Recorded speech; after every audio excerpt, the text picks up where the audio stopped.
behind him and gestured for the three to follow him.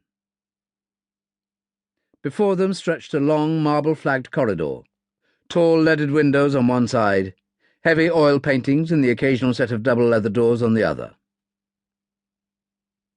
Halfway down the passage, Andrea tapped the corporal on the shoulder and handed the magazine back without a word. The corporal took it, smiling uncertainly, and inserted it into his rifle, without a word. Another 20 paces, and he stopped before the last pair of leather doors, knocked, heard a muffled acknowledgment, and pushed open one of the doors, standing aside to let the three men pass him. Then he moved out again, closing the door behind him.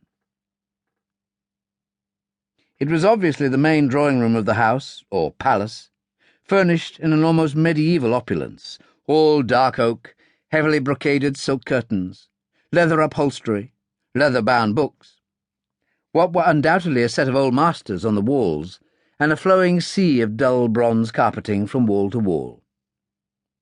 Taken all in all, even a member of the old pre-war Italian nobility wouldn't have turned up his nose at it.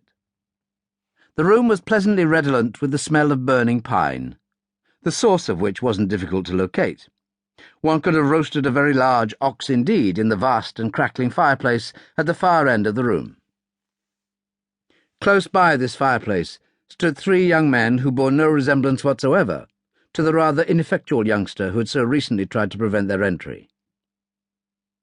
They were, to begin with, a good few years older, though still young men. They were heavily built, broad-shouldered characters, and had about them a look of tough and hard-bitten competence. They were dressed in the uniform of that elite of combat troops, the Marine Commandos, and they looked perfectly at home in those uniforms. But what caught and held the unwavering attention of Mallory and his two companions was neither the rather splendidly effete decadence of the room and its furnishings, nor the wholly unexpected presence of the three commandos. It was the fourth figure in the room, a tall, heavily built and commanding figure who leaned negligently against a table in the centre of the room. The deeply trenched face, the authoritative expression, the splendid grey beard, and the piercing blue eyes made him a prototype for the classic British naval captain, which, as the immaculate white uniform he wore indicated, was precisely what he was. With a collective sinking of their hearts, Mallory, Andrea, and Miller gazed again, and with a marked lack of enthusiasm, upon the splendidly piratical figure of Captain Jensen, R.N., Chief of Allied Intelligence, Mediterranean, and the man who had so recently sent them on their suicidal mission to the island of Navarone. All three looked at one another and shook their heads in slow despair. Captain Jensen straightened, smiled his magnificent saber-toothed tiger's smile, and strode forward to greet them, his hand outstretched. "Mallory, Andrea, Miller." There was a dramatic 5-second pause between the words.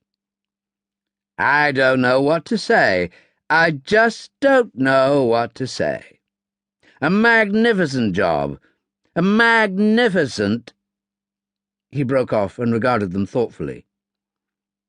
"You, don't seem at all surprised to see me, Captain Mallory." "I'm not. With respect, sir, whenever and wherever there's dirty work afoot, one looks to find—" Yes, quite. And how are you all?" "Tired," Miller said firmly. "Terribly tired. We need a rest. At least I do."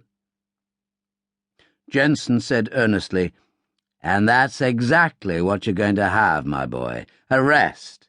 A long one. A very long one." "A very long one?" Miller looked at him in frank incredulity. "You have my word." Jensen stroked his beard in momentary diffidence. "Just as soon, that is, as you get back from Yugoslavia." "Yugoslavia?" Miller stared at him. "Tonight." "Tonight? By parachute." "By parachute?" Jensen said with forbearance,